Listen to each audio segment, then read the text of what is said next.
Alors on m'a posé la question, est-ce que tu conseilles de manger OMAD pendant la grossesse ou bien vegan, végétarien, j'ai même entendu crudivore ou fruitarien. Et je me suis dit que dans cette vidéo, Anya, mon bébé de 11 mois, ma petite chéridou et moi-même, Mariam, allons répondre à cette question aujourd'hui. Voilà. Bonjour et bienvenue, ici donc toutes les deux, Mariam et Anya, et on va partager avec vous aujourd'hui la réponse à est-ce qu'il est intéressant d'avoir finalement un régime alimentaire spécifique ou un nombre de repas spécifiques dans la journée quand on est enceinte, et même c'est valable du coup après, etc. Et la réponse pour moi c'est non, parce qu'en fait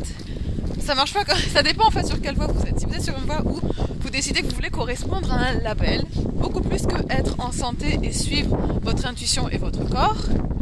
alors oui, du coup, ça va vous aider de mentalement penser à qu'est-ce qui est le mieux selon votre mindset, et du coup vous correspondre à cette étiquette de végétarien, crudivore, un repas par jour, OMAD c'est donc one meal a day en anglais, un repas par jour, ou bien tout autre nom qui pourrait exister, keto, il y a plein de choses en termes de régime alimentaire. Mais si vous êtes sur l'autre voie qui est celle de je suis mon intuition et je suis sur une voie de liberté alimentaire, où il n'y a pas finalement ces règles-là, mais la règle c'est health and safety en anglais en premier, donc santé et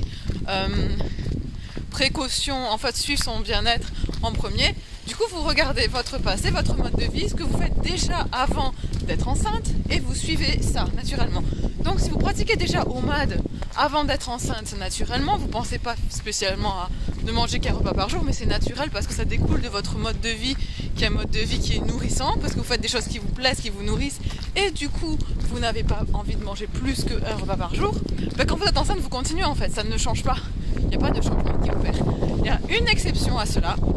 c'est que quand vous êtes enceinte, et après aussi quand vous devenez maman ou parent, ça, du coup maman parce que là ça concerne les mamans,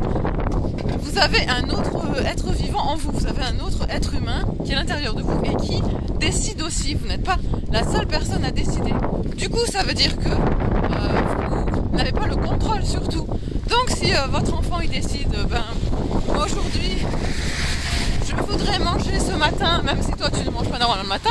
moi je voudrais manger ça alors que toi normalement tu n'as pas envie de ça, il va vous faire avoir cette envie là pendant que vous êtes enceinte, et même après dans la vie ça va être pareil. Si votre enfant n'aime pas les fruits et que vous entre guillemets l'imposez le fruitarisme, vous allez, ça va pas être la joie,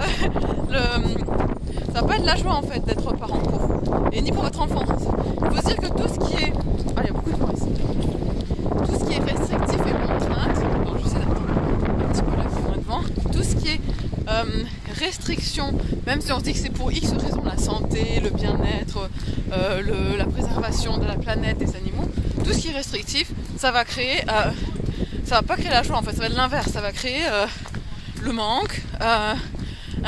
une famille qui est pas heureuse, la division, et du coup c'est pas ce que vous voulez quand vous créez une famille. Du coup l'idée quand vous créez une famille, c'est d'accepter, parce qu'un terme qui n'est pas vu comme positif et qui pourtant est bénéfique il me semble,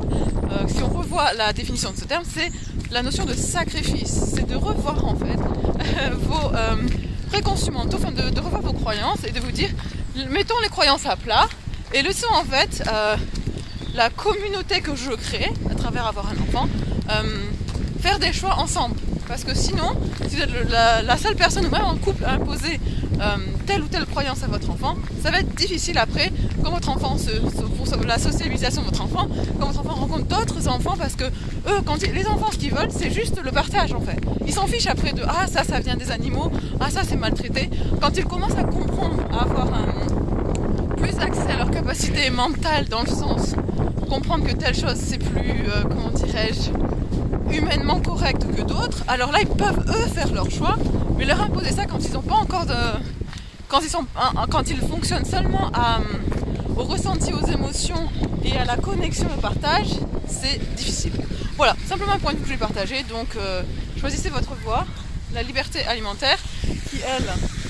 n'a pas ces mêmes règles, ou bien choisissez la voie de correspondre à un label spécifique. Voilà. Si vous voulez pour plus d'informations, rejoignez la newsletter qui est sous cette vidéo. Je vous dis à très bientôt pour une prochaine vidéo. On va regarder nous le football, c'est par là. Voilà, notre balade du dimanche matin.